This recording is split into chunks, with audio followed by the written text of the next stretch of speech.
LCI parle de l'Afrique et vu comment eux, ils montent énormément, je ne pouvais certainement pas laisser passer ça. Donc, on est obligé de réagir à ça.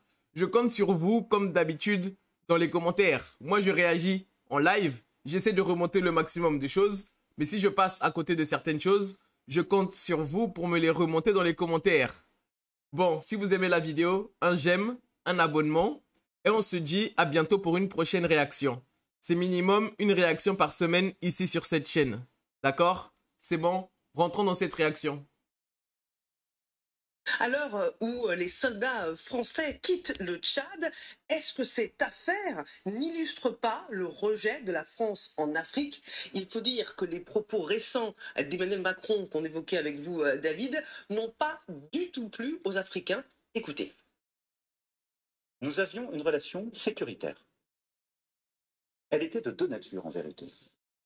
Il y a une partie, c'était notre engagement contre le terrorisme depuis 2013. On avait raison. Je crois qu'on a oublié de nous dire merci. C'est pas grave, ça viendra avec le temps. L'ingratitude, je suis bien placé pour le savoir, c'est une maladie non transmissible à l'homme.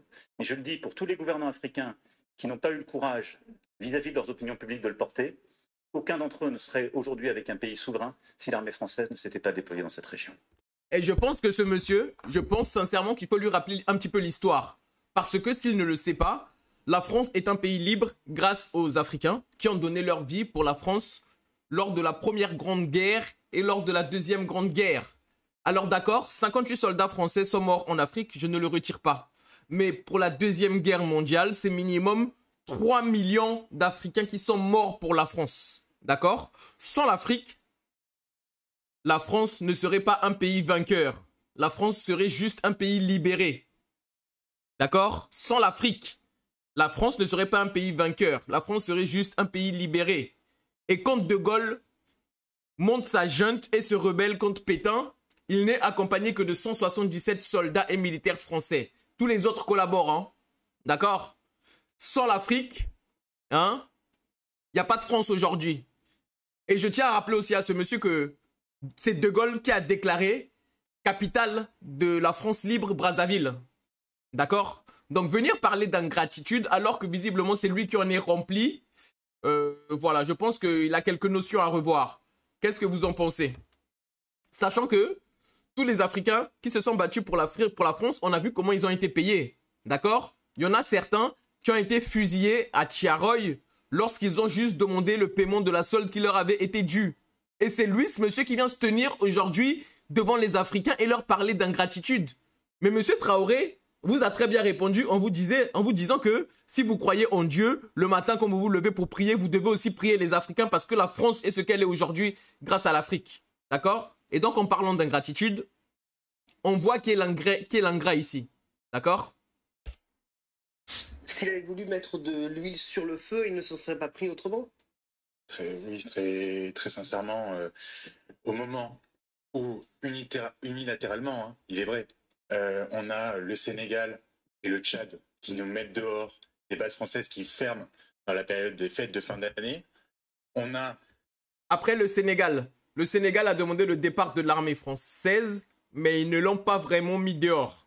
Parce que si j'ai bien compris, il y a quelques jours, il y a M. Ibrahim Traoré qui a répondu à M. Macron et qui a justement expliqué en fait que, en gros, pour rompre définitivement les relations, c'est en rompant les accords coloniaux en fait. C'est-à-dire que lorsque De Gaulle voit l'Empire français s'effondrer avec la perte de l'Indochine et tout ça et tout, et qu'il voit la révolution gronder dans les pays d'Afrique, il décide d'accorder une indépendance factice aux pays africains en leur faisant signer des accords de défense. C'est-à-dire que tous les 14 ex-colonies françaises n'ont pas leur défense en main, c'est la France qui gère leur défense. Or, nous savons aujourd'hui qu'un État souverain, pour qu'un État soit souverain, il doit disposer de ses pouvoirs régaliens, parmi lesquels la justice, la sécurité intérieure, la sécurité extérieure et le pouvoir de battre monnaie. Or, toutes les anciennes colonies françaises ne sont pas des pays indépendants dans la mesure où ils n'ont ni en main leur défense extérieure et n'ont ni en main la capacité de battre monnaie, ces deux pouvoirs étant gérés par la France. D'accord? Donc, les Africains qui ont aidé la France, on voit comment ils ont été payés. Qu'est-ce que vous en pensez? Un président de la République qui ouvre sa séquence diplomatique l'année 2025 par ce type de déclaration. Moi, pardon, mais quand j'écoute Emmanuel Macron avoir ce type de propos sur l'ingratitude des Africains, ça me fait repenser à la conférence, aux propos qu'il avait tenus à Ouagadougou, au Burkina Faso, en 2017. Vous vous souvenez des propos maladroits où il avait plaisanté comme ça? Il avait été en bras de chemise. En bras de chemise, exactement. Il avait plaisanté d'un trait d'esprit devant les étudiants de l'université à Ouagadougou sur le fait que le chef de l'État serait parti réparer la climatisation. Ouais. Moi, pardon, mais je vais être trivial. J'ai l'impression de voir OSS 117. J'ai OSS 117, il a dit. Ah, il est parti un peu loin là quand même, non? Mais c'est vrai que Macron, vraiment, il fait que des gaffes, hein, genre... Ce mec-là, vraiment, je pense qu'il a ruiné la diplomatie française, quoi. Genre, elle était là, il a ramené là, quoi. l'impression de voir un président de la République qui a un logiciel de gestion de l'Afrique et de compréhension de ce qui s'y passe qui n'est pas actualisé. Alors certes, du côté... C'est fou ce qu'il dit parce que, en fait, on aurait attendu d'Emmanuel Macron, de par son jeune âge, d'avoir une meilleure compréhension des enjeux de notre époque. Et surtout d'avoir une meilleure gestion de la relation franco-africaine. Alors que c'est vraiment tout l'inverse. Genre, il arrive vraiment avec un logiciel des années 70, lui. Parce que son discours envers les Africains, purement raciste et colonial. Disant que l'ingratitude ne se transmet pas aux humains, ça veut dire quoi? Ça ne peut pas se transmettre à lui. Donc lui, il se considère comme étant humain, mais les Africains ne sont pas humains. Et comme eux, ils sont ingrats, lui, il ne peut pas attraper l'ingratitude. Alors que juste avec un léger tour dans l'histoire, comme je vous l'ai fait il y a quelques instants, on voit très bien c'est qui l'ingrat de l'histoire en fait. Et c'est certainement pas les Africains. Tout ce que demandent les Africains, c'est leur indépendance totale aujourd'hui. Je vois pas où est le problème. Vous qui chantez à longueur de journée, droits de l'homme, charte des Nations Unies, liberté, droit universel des droits de l'homme, et dans la charte des droits universels et dans la charte des Nations Unies, le premier ou le second droit, c'est l'autodétermination des peuples. Les peuples ont le droit de choisir la direction dans laquelle ils veulent aller. Donc, si leur chemin, c'est aller là-bas et que ça vous plaît pas, ça, c'est votre problème. L'Élysée, on aura beau jeu de nous dire que, parallèlement à ça, la France se fait certes virer dans son précaré francophone historique, mais prend pied au Nigeria, première économie africaine, reprend pied en Éthiopie, au Kenya. Mais enfin, je veux dire, c'est un désaveu majeur pour la diplomatie française au Sahel. Et il ne suffira pas de dire que depuis 2013, nous avons bien agi, parce que précisément, les dirigeants africains, le Premier ministre sénégalais Ousmane Sonko au premier chef, nous dira, mais pardon, mais c'est qui avait déstabilisé la région en renversant Mouammar Kadhafi en Libye? Merci bien, j'en ai même pas parlé. Sarkozy, c'est qui l'autre? L'anglais, j'ai oublié. Obama.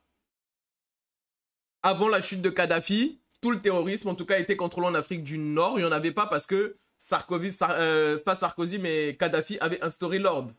Et on sait aujourd'hui que, voilà, Monsieur Sarkozy est aujourd'hui en procès pour l'assassinat de Kadhafi et pour le financement illégal de sa campagne par Kadhafi. Donc, on a des gens qui ont pris son argent, mais qui l'ont pondu derrière. Je ne sais pas. Vous étiez aussi à l'origine de cette déstabilisation-là. Donc, je veux dire, dans la série comme ça... Le pire, c'est que lui-même, il le dit, monsieur. Monsieur Macron donne une interview en 2017 au Figaro où il dit que c'est l'intervention française. De l'intervention française en Libye, on a résulté des États faillis. Pardon. Donc lui-même, il le dit de sa propre bouche. Aujourd'hui, il vient parler de je sais pas quoi. Sans nous, vous ne serez pas indépendants. Non, non, non. Sans l'Afrique, la France serait allemande jusqu'aujourd'hui. Voilà, elle est là la vérité. Responsabilité, de la manière dont on se renvoie les responsabilités et dont on fait comme ça monter une tension entre la France et l'Afrique, les propos d'Emmanuel Macron m'apparaissent mais complètement décalés. Un logiciel d'une autre époque, c'est exactement ce que reproche le président tchadien au chef de l'État. Écoutez. Je crois qu'il se trompe d'époque. En ce qui concerne le Tchad. Bah là vraiment, il a parlé comme s'il était du temps de Charles de Gaulle. La seule différence étant que Charles de Gaulle, lui, aimait vraiment la France pour le coup, vu comment il a défendu les intérêts de la France en mettant les États-Unis dehors, qui voulaient installer des bases américaines en France, et en interdisant les États-Unis de ramener leurs dollars, et en faisant sortir la France de l'OTAN pour que la France ait une politique indépendante. La troisième voie, parce qu'à ce moment-là, la France était à la tête des pays non alignés. C'était la France. Et là, c'est vraiment la période où la France brillait au niveau international et au niveau diplomatique. On se souvient très bien de Jacques Chirac en 2001 qui refuse de suivre les États-Unis en guerre en Irak. Alors qu'aujourd'hui, on voit la politique française totalement soumise et à plat ventre devant les États-Unis. Mais lui, il peut pas être De Gaulle. Hein, parce que De Gaulle, encore, il était autant envers les Africains, mais au moins, il aimait, c'était un patriote qui se battait pour son pays. Lui, il est autant et il n'aime même pas son pays et il est soumis à une puissance étrangère. Ah, mais ça, vraiment, il les accumule trop, là. C'est trop chacal. La décision de mettre fin à l'accord de coopération militaire avec la France est entièrement une décision souveraine du Tchad. Cela ne souffre d'aucune ambiguïté. Ça montre le sentiment anti-français qui ne cesse de monter. Hein. Bien sûr, et puis le président... Il n'y a pas de sentiment anti-français. Il y a des pays africains qui veulent aujourd'hui avoir leur indépendance totale, comme il y a quelques années, dans l'après-guerre notamment, la France a voulu avoir une position indépendante. Ça ne voulait pas dire que la France n'aimait pas les États-Unis. Ça veut juste dire qu'ils avaient une position pro-nationaliste et voulaient se battre pour leur intérêt avant tout. Aujourd'hui, cette idée est abandonnée, mais tout le reste du monde a envie de se battre pour ses intérêts. Donc aujourd'hui, les pays africains ont envie d'avoir une indépendance, de battre eux-mêmes leur monnaie, de récupérer leur pouvoir de défendre et de s'auto-gérer eux-mêmes, sachant qu'en 60 ans de présence, depuis la fin de la colonisation, la présence française n'a apporté aucune plus-value. Oh non, mes sentiments, non, il n'y a pas de sentiments anti-français. Les Africains savent très bien que le problème, c'est pas... On reproche rien, on n'a rien contre les Français. Ce qu'on reproche, c'est un certain type de politique de la France en Afrique. Mais vous êtes là, vous mélangez tout. Ah, on n'est pas tombé dedans. Dans le Tchadien, il faut rappeler que c'est le fils de l'ancien président Idriss Déby qui était un grand allié de la France et notamment sur le plan militaire et qui a participé à toutes les opérations que nous avons menées depuis 2013. Je suis assez d'accord avec ce qui vient d'être dit par Antoine. Je pense que ce n'était pas la peine, effectivement, pour reprendre votre expression, de mettre de l'huile sur le feu. Maintenant, ce qui est exact, c'est que la France, avec l'opération Serval, a quand même empêché des colonnes de djihadistes de descendre sur Bamako et de s'emparer du Mali à l'époque où c'était un État failli. C'est vrai qu'ensuite la France, avec l'opération Serval, non c'est le contraire, c'était d'abord Serval, puis ensuite Barkhane. Et je tiens à rappeler ici, parce qu'il y a la lettre officielle sur Internet du président Djokunda Traoré du Mali qui fait appel à la France. Il ne demande pas à la France de déployer des soldats. Il demande du soutien aérien. C'était ça sa première demande. Il était prêt à ce que les soldats maliens se battent eux-mêmes. C'est Hollande qui impose à Djokunda Traoré la présence militaire française au Mali. La lettre existe, elle est sur Internet. N'importe qui peut la trouver. Hein?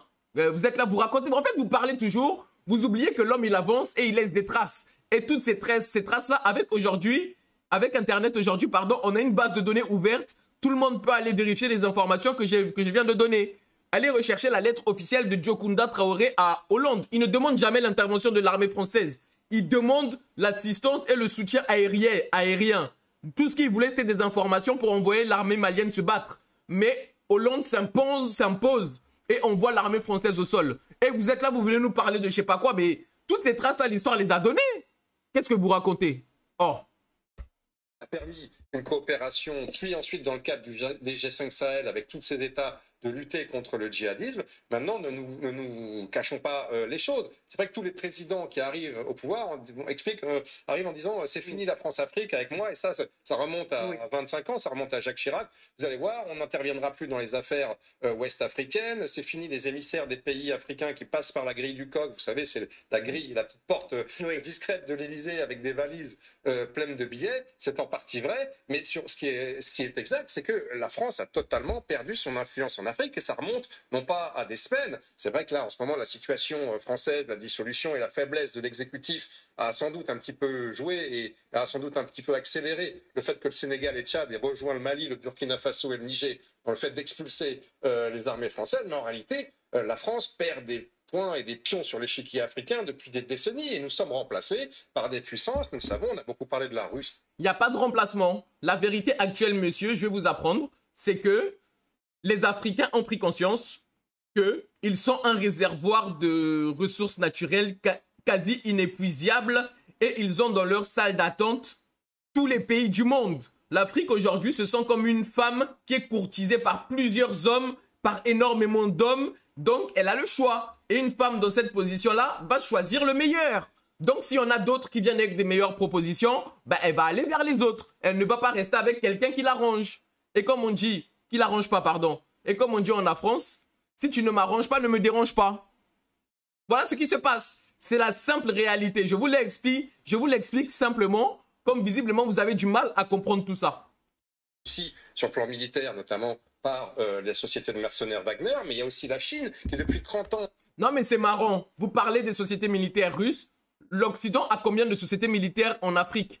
La liste est trouvable sur Internet. L'Occident à elle seule a plus de 150 sociétés de sécurité privées en Afrique. Vous êtes là, vous parlez sans cesse de Russes. Et de toute façon, ce qui se passe en Afrique, ce que les Africains ont décidé d'accueillir chez eux, ça ne vous concerne pas. Ça concerne les Africains, c'est les affaires africaines. Vous n'avez pas à mettre votre bouche dedans. C'est ça qu'on vous reproche, les positions coloniales et néocoloniales. C'est exactement ça. Vous aimez trop mettre votre bouche dans l'affaire des gens. Occupez-vous déjà de ce qui se passe en France, où il y a un coup d'État, d'accord? Parce que oui, le fait qu'une force démocratique ait gagné les législatives et qu'on ne nomme pas un Premier ministre issu de cette force démocratique, ça s'appelle un coup d'État constitutionnel. Ah, parce que la Constitution, elle est claire sur ce point, d'accord? Et avec tous les problèmes qu'il y a en France, au lieu d'aller vous mêler de ce qui se passe en Afrique, occupez-vous d'abord de sauver la France et de s'occuper des problèmes qu'il y a en France. C'est quoi votre problème à vous? Oh, l'Afrique, l'Afrique, l'Afrique. Mais l'Afrique, c'est pas à vous. La France n'a pas vocation à rester en Afrique. L'Afrique n'appartient pas à la France. L'Afrique, c'est aux Africains. La France, c'est aux Français. L'Europe, c'est aux Européens. L'Amérique, c'est aux Américains. C'est ça, faut que vous vous rentrez ça dans la tête. Votre temps là où colonisation, coloniale, on est super... Ça, c'est fini, ça, c'est fini. Poutine est en train de vous bastonner là-bas en Ukraine. Allez vous occuper de ça. Prend des parts de marché et vous avez beaucoup de nouveaux États, de nouveaux entrants. Je pense à la Turquie, je pense aux États du Golfe, je pense à l'Inde qui, grâce à une diplomatie politique, économique, à un soft power, s'implante et fait que la France perd évidemment en influence et aujourd'hui est très, je veux dire, très très mal vue. Et alors c'est vrai que le même ressort, pour terminer là-dessus et pour rejoindre le débat précédent, c'est vrai que c'est un peu le même discours que l'Algérie en disant bah, c'est l'ancien colon qu'on met dehors, en exploitant évidemment le sentiment populaire. Mais il y a quand même des dynamiques et des dimensions spécifiques à l'Afrique de l'Ouest qui montrent que voilà, malgré le fait qu'on ait quand même perdu, il faut le dire, des dizaines de soldats dans l'opération Serval qui ont été tués par des djihadistes locaux et notamment par... Al-Qaïda au Maghreb islamique et à ses affidés, ben voilà, la France aujourd'hui a totalement perdu la main sur ces pays et en termes d'influence diplomatique. Mais la France, vous voyez juste dans le langage, la France a perdu la main sur ces pays. En fait, pour eux, dans leur logique, ils doivent toujours manipuler les Africains et toujours être au-dessus des Africains. Sauf qu'aujourd'hui, ce qui se passe, c'est que les Africains ne veulent plus de ça. Ils veulent penser par eux-mêmes, être libres et agir par eux-mêmes. Et tant que vous ne le comprendrez pas, vous continuerez à vous prendre des revers. Parce que là, on est dans le siècle de l'Afrique. Ce siècle-là, il sera africain ou il ne le sera pas. C'est clair. Aujourd'hui, il n'est plus possible d'avoir le contrôle sur l'Afrique. Pourquoi? Tout simplement à cause d'Internet. Parce que l'information, l'Occident a perdu le monopole de l'information et les Africains peuvent s'informer partout sur Internet et partout à travers le monde. Avant, l'une des choses qui a permis que l'Afrique soit gardée sous contrôle, c'est parce qu'avant, l'information était compartimentée. Il y avait des grands médias qui compartimentaient l'information et ils faisaient véhiculer les idées qu'ils voulaient. Aujourd'hui, avec Internet, les Africains, même les Français, n'écoutent même plus les grands médias. Vous, LCI, on ne vous écoute plus parce qu'on sait que vous mentez. Vous n'avez plus le monopole de la parole, du dialogue. C'est plus vous qui véhiculez les idées. Et tant que ça, là, ça sera comme ça, là, vous avez déjà perdu la bataille des idées. C'est fini. Le message est déjà parti, il a déjà atteint les gens. Il est impossible de rattraper ce message-là, c'est fini. Les Africains veulent être libres et ils le seront. C'est comme ça. Il est où votre problème? Vous êtes les premiers à parler de liberté toute la journée, mais dès qu'il y en a qui veulent être libres, on dirait que ça vous dérange. Le double standard occidental, le voilà, on en a un exemple. Diplomatique et politique. Alors, le sentiment, ce qu'on appelle le sentiment anti-français... Il n'y a pas de sentiment anti-français. Les Africains l'ont expliqué plusieurs fois. Ils ne sont pas contre les Français, ils sont contre une politique qui est appliquée en Afrique. Et c'est ce qu'ils veulent changer. Donc, comportez-vous convenablement, vous verrez que les relations iraient mieux. C'est tout. Il est à relativiser, non pas qu'il n'existe pas sur place. Et on voit ces chefs d'État qui ont pour modèle... Il n'existe pas, pourquoi? Je vais en donner la preuve tout de suite. à l'heure actuelle, il y a beaucoup de Français dans des pays africains, mais ils ne se font pas agresser. Le problème, les Africains n'ont aucun problème avec un Français. Sinon, tous les Français qui seraient en Afrique actuellement, mais ils seraient attaqués, agressés, molestés, il leur arriverait des trucs graves si les Africains détestaient les Français. Mais il y a plein de Français qui vivent bien en Afrique. Les Africains, ce qu'ils disent, c'est qu'ils sont contre une certaine politique. Pourquoi vous voulez mélanger là? Ça ne passe pas et ça ne passe plus. Et on ne laissera pas passer ça. Jamais. Vous l'avez dit, notamment la Chine, très influente. La Chine qui représente à la fois un modèle économique fort, avec une absence de démocratie, et qui séduit aussi peut-être certains gouvernements africains. Discrètement, bien sûr, avec un soft power, mais incroyable. Hein. Ça va, bien sûr, de l'Algérie jusqu'aux Comores pour y avoir été. C'est même impressionnant à quel point l'installation est faite avec ce soft power qu'on connaît. Néanmoins, ce qu'il ne faut pas oublier, c'est que les Africains n'ont jamais été africains au sens subsaharien plus maghrébin. Le continent africain n'ont jamais été aussi nombreux à vouloir rejoindre l'Europe et notamment la France. Ça peut paraître paradoxal. La première nationalité... Les Africains n'ont jamais été aussi nombreux à vouloir l'indépendance de leur continent et de leur pays. Mais ça, vous ne le mentionnerez pas. Je vous l'accorde. Aujourd'hui, tout le monde voit à l'échelle mondiale que l'Europe est en plein effondrement. Tout le monde le voit. Attendez juste que l'AES réussisse son combat. Vous allez voir si les gens vont encore venir ici. Parce que le problème dans tout ça, c'est quoi? C'est que ça ne dérange pas les sociétés européennes d'aller exploiter outrancement les ressources naturelles des pays et laisser les populations s'appauvrir. Mais quand les populations viennent chercher le bien-être, là, ça devient problématique. Bah, si vous ne voulez pas que les gens viennent, arrêtez d'aller envoyer vos sociétés là-bas. Les gens resteront chez eux, exploiteront leurs ressources, vous resterez chez vous aussi et tout ira bien. Un lien encore une fois avec le sujet précédent, la première nationalité à arriver par la Méditerranée via l'Espagne en France, ce sont les Algériens. Donc on observe une espèce de décalage entre un sentiment anti-français qui est aussi utilisé par certains gouvernements en place qui préfèrent bien sûr accuser un ennemi extérieur plutôt que regarder un petit peu. Je ne veux pas réexpliquer, je l'ai déjà assez fait, que le problème n'est pas un sentiment anti-français mais bien un sentiment anti une certaine politique qui est encore d'ordre colonial. Il est là le véritable problème. C'est que, économiquement, l'Afrique n'est pas décolonisée et qu'aujourd'hui, beaucoup d'Africains veulent se décoloniser économiquement pour s'industrialiser, pour avoir accès à un meilleur niveau de vie et pour mieux vivre chez eux. Il est là le problème. Mais vous ne rentrerez jamais dans ces questions-là. Ce qu'ils font pour leur propre population. Et à côté de ça, un peuple qui, lorsqu'il se trouve, on va dire, perdant d'un régime, eh bien, considère que son avenir et son futur peuvent se trouver sur le continent européen et notamment en France. Mais constatez, pardon, juste en un mot, que les opinions...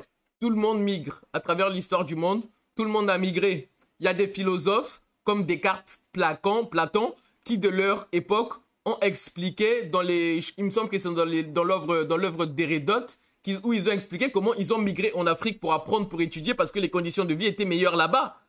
Tant qu'il y aura le monde, tant que le monde sera monde, tant que l'humanité sera humanité, les gens migreront toujours vers de meilleurs endroits pour trouver de meilleures conditions de vie. Ça, vous ne le changerez jamais. Et actuellement, avec la colonisation, l'Europe s'est enrichie et s'est construite sur le sang des Africains et sur la colonisation, à les meilleures conditions de vie. Donc, quand les gens cherchent des meilleures conditions de vie, ils viennent en Europe. Mais aujourd'hui, les Africains veulent être libres pour améliorer leurs conditions de vie et pour mieux vivre chez eux. Parce que, faut pas croire, mais l'Afrique s'est aussi internationalisée. Les Africains sont sensibles à cette propagande. Bien sûr. Et vous avez, depuis des années, des manifestations anti-françaises où on brûle des drapeaux d'Israël, ce qui était quand même beaucoup plus rare il y a encore quelques années. Oui, alimenté par la propagande russe de Vladimir Poutine. Frédéric Despêche. De manière assez simple, c'est aussi tout simplement des changements géopolitiques, à savoir que les dirigeants et les responsables africains, avec d'ailleurs une grande instabilité politique en Afrique qui est quand même de plus en plus manifeste, choisissent de nouveaux partenariats économiques, politiques. Parce que ce soit les Chinois ou les... Parce qu'ils choisissent le mieux, ce qui va le mieux dans leur intérêt. Je l'ai déjà expliqué avec l'exemple de la femme. Une femme va aller vers le meilleur parti. Aujourd'hui, les pays africains ne sont plus contraints d'aller vers ce qui les arrange le moins. Ils observent ce qu'on leur propose, comme une femme observe et compare parmi tous les hommes qui la draguent, celui qui a la meilleure situation pour elle, et c'est vers lui qu'elle va. Donc aujourd'hui, la France propose de moins bonnes choses, donc les Africains commencent à aller vers ceux qui proposent des meilleures choses. C'est tout. Mais ça, en fait, le problème, c'est que tant que vous n'aurez pas compris qu'il faut profondément changer et changer le logiciel français, la dégringolade en Afrique va continuer malheureusement. J'ai le malheur de vous l'annoncer ici. C'est qu'il y a quelque chose à changer dans le comportement, dans l'état d'esprit et dans la manière d'agir. Parce que personne aujourd'hui ne va me dire que le discours de Macron n'était pas un discours colonial. Il s'inscrit totalement dans une autre époque. Il n'exige pas en contrepartie d'une aide économique ou d'une implantation économique des contreparties politiques, ce qui était le cas de la France-Afrique. C'était un deal, en quelque sorte. On aide économiquement le pays, mais en échange, il y a un retour sur investissement politique et des exigences qui étaient posées par la France à un certain nombre de pays africains. Aujourd'hui, les Chinois n'ont pas ces états d'âme. Ce sont des investissements purs. Les Chinois n'ont pas ces états d'âme. La France avait des états d'âme. Simple exemple. Orano, 60 ans d'exploitation du Niger. Il y a l'électricité aujourd'hui au Niger. Où était l'état d'âme de la France, de Orano à ce moment-là? Hein?